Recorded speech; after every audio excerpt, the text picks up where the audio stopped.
Buonasera da Sicilia 24, i principali argomenti di oggi. Arrestati per corruzione 2 poliziotti a Palermo, in carcere anche un pusher che li pagava in cambio di informazioni sulle indagini in corso. Un 12enne aggredisce un coetaneo con 30 coltellate, sconvolta la comunità di Portopalo di Capopassero nel Siracusano, prognosi di 30 giorni per la giovanissima vittima. Il governo ricorrerà in Cassazione contro l'ordinanza della giudice di Catania che ha annullato il trattenimento nel CPR di 3 migranti, ad annunciarlo il ministro della Giustizia Nordio. Guai giudiziari per il sindaco di Cerda, è indagato per concussione e abuso d'ufficio, avrebbe fatto pressioni per fare passare la processione religiosa sotto casa del boss. Svolta nella raccolta dei rifiuti al centro di Catania. Con l'assunzione di 100 precari saranno intensificati i servizi di lavaggio e spazzamento e installati 1.500 nuovi cestini. E finalmente casa a Catania per 21 famiglie e per donne vittime di violenza. Si aprono le porte degli alloggi popolari moderni e con spazi socio-educativi.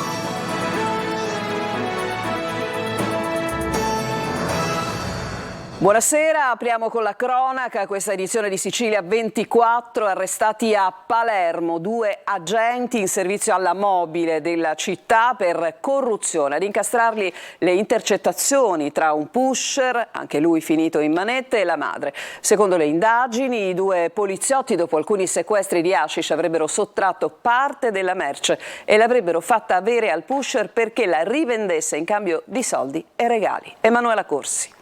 Se parlassi io, mezza squadra mobile, si porterebbero tutti. Quanti piccioli gli ho fatto buscare? Un 20, un 15, un 18. È una delle intercettazioni del pusher Ignazio Carollo che incastrerebbe i 2 poliziotti della mobile di Palermo finiti in manette. Fabrizio Spedale di 54 anni e Salvatore Graziano di 56 anni, rispettivamente sovrintendente capo e vice sovrintendente, sono accusati di corruzione, peculato e falso materiale ideologico. Nel corso dell'indagine coordinata dal procuratore di Palermo, Maurizio De Lucia, è emerso che Spedale avrebbe ricevuto denaro e regali dallo spacciatore Carollo, di 42 anni, anche lui finito in carcere, in cambio di informazioni su attività investigative in corso. I 2 poliziotti, in 2 diverse occasioni, a seguito di alcuni sequestri di droga, avrebbero sottratto parte della merce e l'avrebbero fatta avere al pusher perché la rivendesse. Droga sulla carta distrutta, che invece tornava così nel mercato illecito, e il ricavato delle vendite sarebbe stato spartito con gli agenti. E proprio Carollo, parlando con la madre, non sapendo di essere intercettato, di fatto avrebbe svelato l'accordo col poliziotto.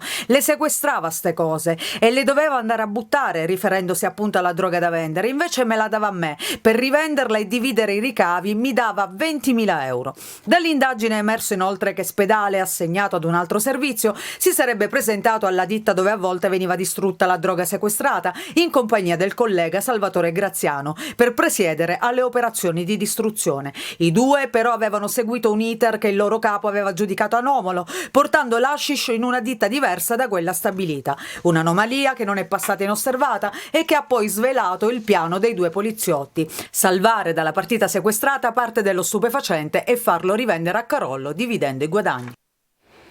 Sarebbe stato un drone a recapitare dentro la cinta muraria del carcere Bodenza di Enna un flusso costante di droga. La scorsa notte però la polizia penitenziaria è intervenuta insieme alla Polizia di Stato ed ha arrestato 2 persone. Una è ai domiciliari. Per tutta la notte gli agenti della polizia hanno appunto cercato gli altri 2 che si sarebbero allontanati a piedi. Sarebbero stati sequestrati anche alcuni panetti di droga.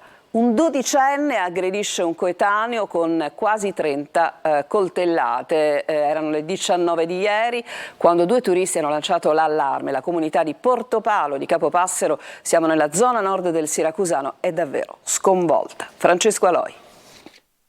I fazzoletti sono ancora pieni di sangue, i segni dell'aggressione sono evidenti. Tutto è accaduto qui, nell'area archeologica di Portopalo di Capopassero. Quasi 30 le coltellate che un 12enne ha scagliato contro un suo coetaneo di 11 anni. Un'aggressione gratuita che ha sconvolto il piccolo centro del Siracusano. Ci possiamo solo amareggiare nel vedere queste cose, anzi nel sentire. Purtroppo 2 giovani coinvolti. Due ragazzine, no giovani, due ragazzini erano. E sono cose che non si fanno. Sono stati due turisti toscani a fermare l'aggressore. Le urla hanno attirato la loro attenzione. Così il dodicenne è fuggito raccontando un'altra versione. Degli adulti ci stavano colpendo, avrebbe detto. Tra i primi ad arrivare sul posto il sindaco. È un paese scosso da quanto accaduto, è un atto che non era mai successo, ecco, e quindi non si tratta di alcuna rissa, alcuna piazza di spaccio, nulla di quello a cui qualcuno vuole alludere. È stata solo un'aggressione di un ragazzino ad un coetaneo in un'area praticamente adiacente alla piazza centrale. I due frequentavano la stessa scuola, l'unica del comune, figli di due famiglie che in paese definiscono per bene. Solidarietà nei confronti di chi ovviamente è stato colpito, nei confronti della famiglia, rammarico, tristezza, perché penso che ci porti questo a riflettere un po' tutti noi genitori, sarebbe potuto essere nostro figlio. Adesso la vittima si trova nell'ospedale di Avola, ma non è in gravi condizioni. I carabinieri indagano per scoprire il movente. Nel frattempo, qui sono tutti sconvolti.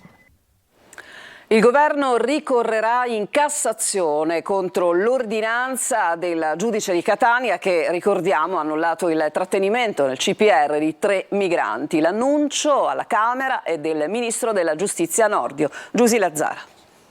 Continua la polemica dopo il caso che coinvolge la giudice di Catania Iolanda Apostolico, finita nella bufera per non aver convalidato il trattenimento di 3 migranti nel CPR di Pozzallo.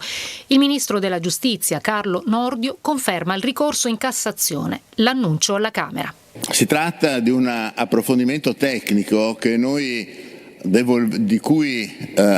la cui risoluzione noi devolveremo alla Corte Suprema di Cassazione.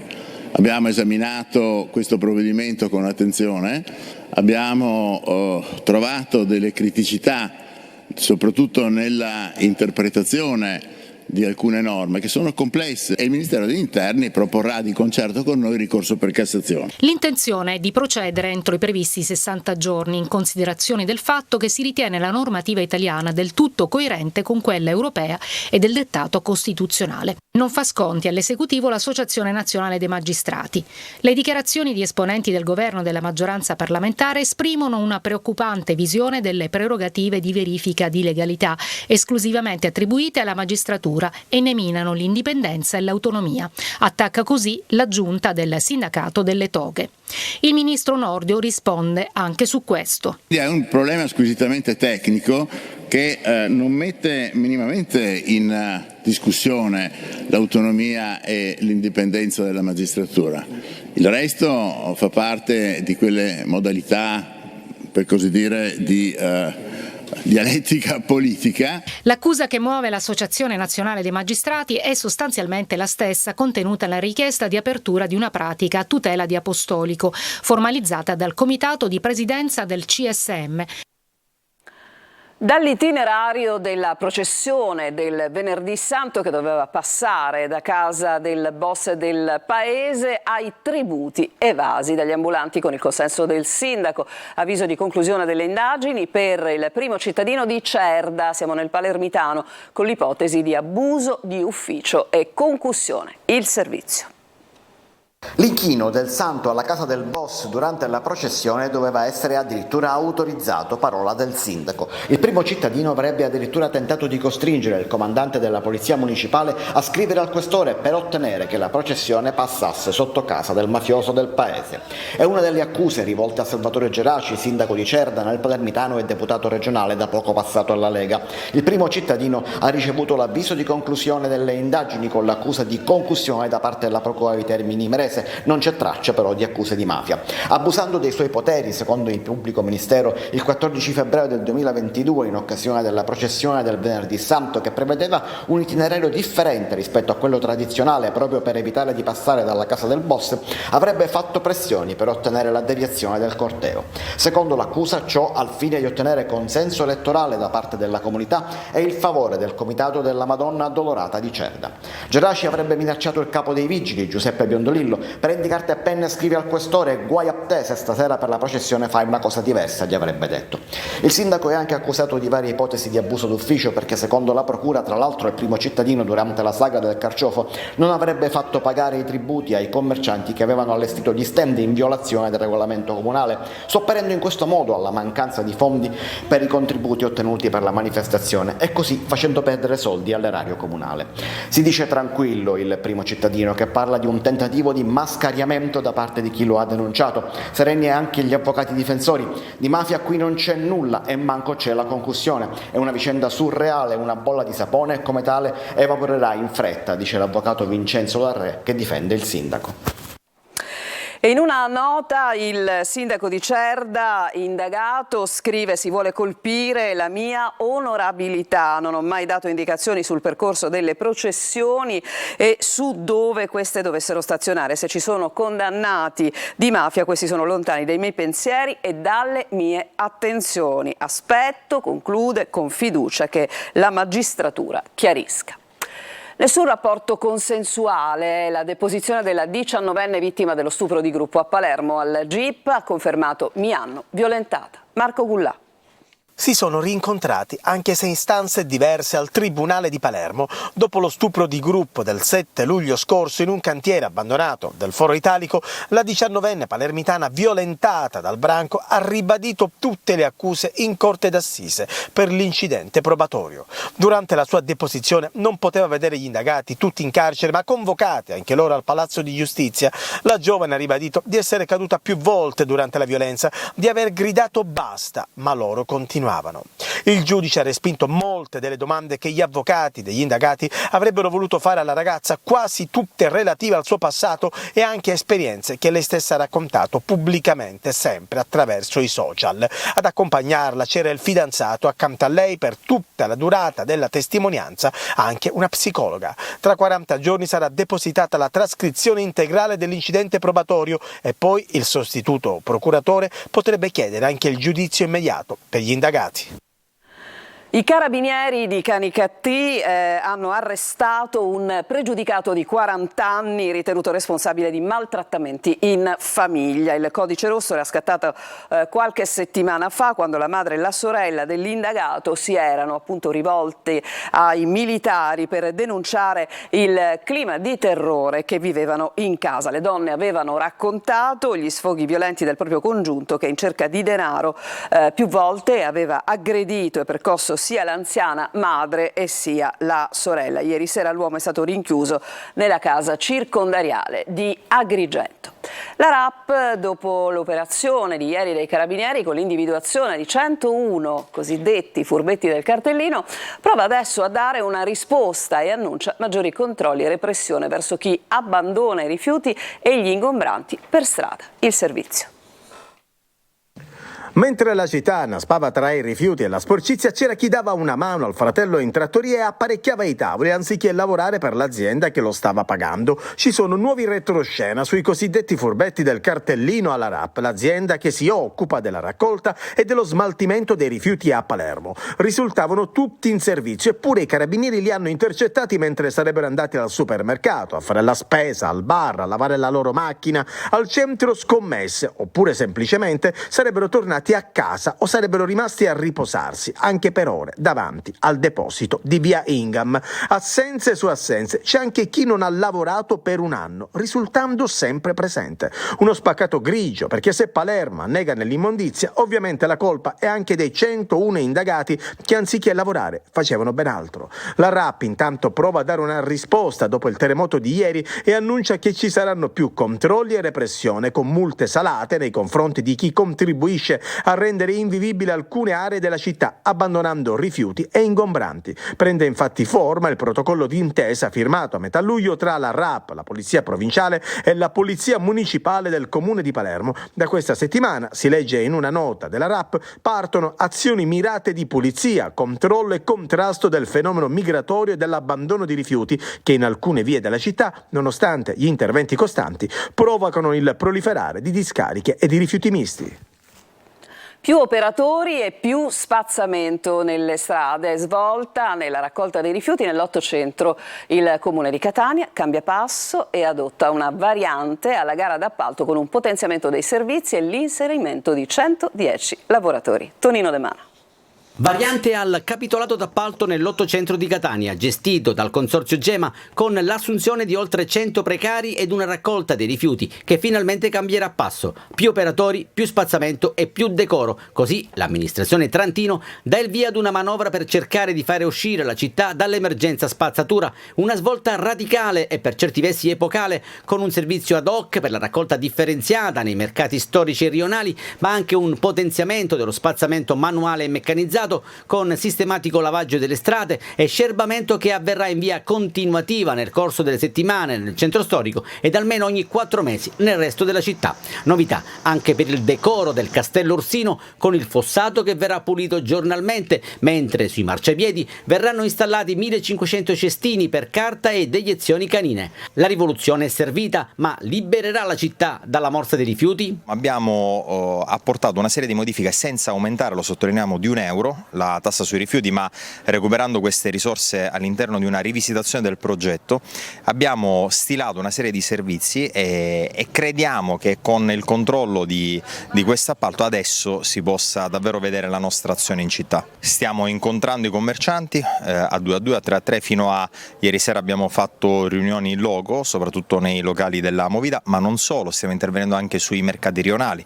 E anche i mercati rionali sono frequentati da migliaia di cittadini e ad oggi non sono regolamentati, quindi pretendiamo lì più decoro, più pulizia, ma in un clima sempre che è stato quello del primo giorno di dialogo e di costruzione insieme di questo percorso.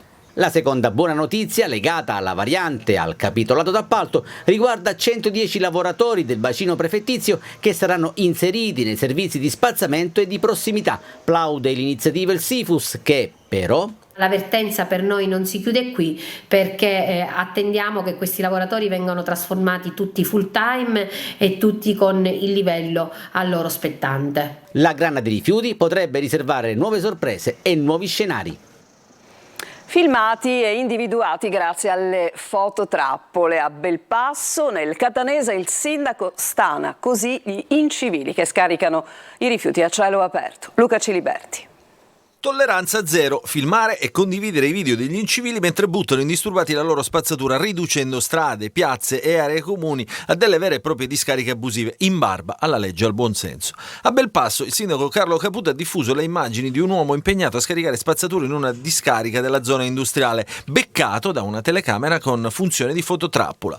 Lì c'era appunto una discarica a cielo aperto. Spesso utilizziamo queste micro discariche proprio come delle vere e proprie esche, nel senso che mettiamo la telecamera lì, la lasciamo alimentare la microdiscarica per qualche settimana, poi togliamo la telecamera, togliamo anche i rifiuti e facciamo i verbali. Caputo non è nuovo a queste iniziative. Nei 5 anni della sua precedente amministrazione conclusa nel 2018, il sindaco era riuscito a stanare quasi 500 zozzoni, che tradotto vuol dire più di 500 verbali con multe tra 60 e 1.500 euro in base alla gravità dell'accaduto. Caputo, tornato sindaco alle ultime amministrative, ha ripreso la lotta agli incivili e i risultati cominciano ad arrivare, come dimostrano appunto queste immagini. Ovviamente in un territorio come quello di Belpasso è complicato, abbiamo solo 8 vigili urbani, quindi si capisce la difficoltà, anche perché non stiamo controllando degli spazi chiusi, ma un ambiente aperto molto vasto, e quindi non è facile per niente. Una proposta che farò, di cui parlerò nei prossimi giorni con degli amici parlamentari, è quella di ampliare l'ambito oggettivo e soggettivo della DASPO e quindi dare la possibilità ai sindaci di intervenire con la DASPO anche in questi casi in cui vengono gettati rifiuti in ogni dove. Nelle scorse settimane l'amministrazione ha anche piazzato fototrappole itineranti in molti punti deboli del territorio, nei quali gli incivili amano scaricare impunemente rifiuti di ogni genere. Adesso ci fermiamo per una pausa, torniamo tra poco con altri servizi.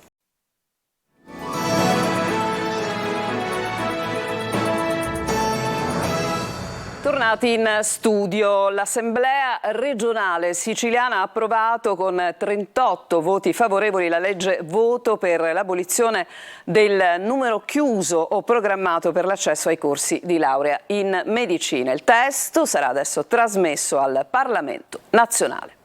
A Catania 21 famiglie hanno una nuova casa. Si tratta di un alloggio popolare moderno con spazi socio-educativi. Un sogno dunque che si realizza per le giovani famiglie, ma anche per le donne che hanno subito violenza. Eva Spampinato.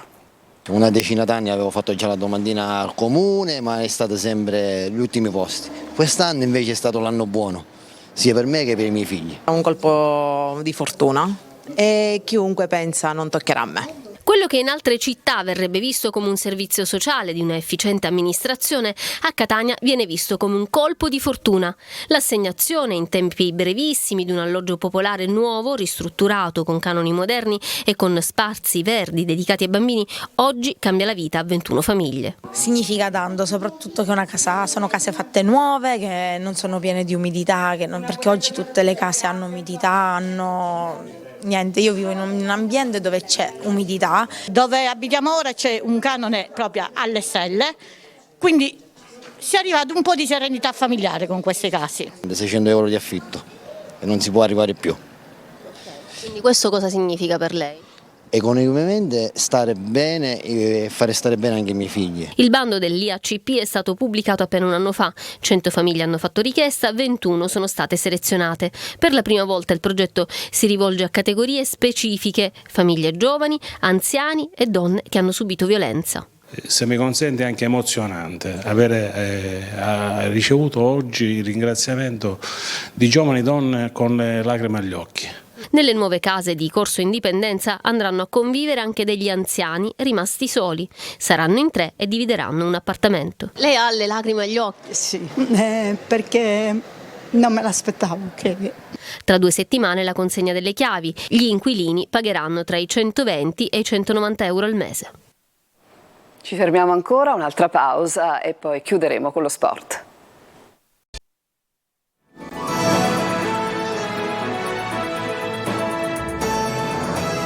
Ultima parte del nostro telegiornale. Ci sono stati momenti di tensione dopo la partita tra Siracusa e Acireale, finita 3-1 per gli aretusei. I primi tafferugli si sono registrati nelle vie limitrofe allo stadio De Simone, dove alcuni gruppi di tifosi accesi si sono scagliati contro le auto in sosta. Ci sarebbero stati anche lanci di pietre, fumogeni e bombe carta. Le forze dell'ordine, in tenuta antisommossa, hanno scortato il gruppo fino all'uscita nord di Siracusa, ma durante il percorso ci sono stati purtroppo altri scontri con grandi ripercussioni sul traffico che ha paralizzato la zona nord. Gli ultras della squadra della Acireale sono usciti dalla città intorno alle 19. Al momento comunque per fortuna non ci sarebbero feriti.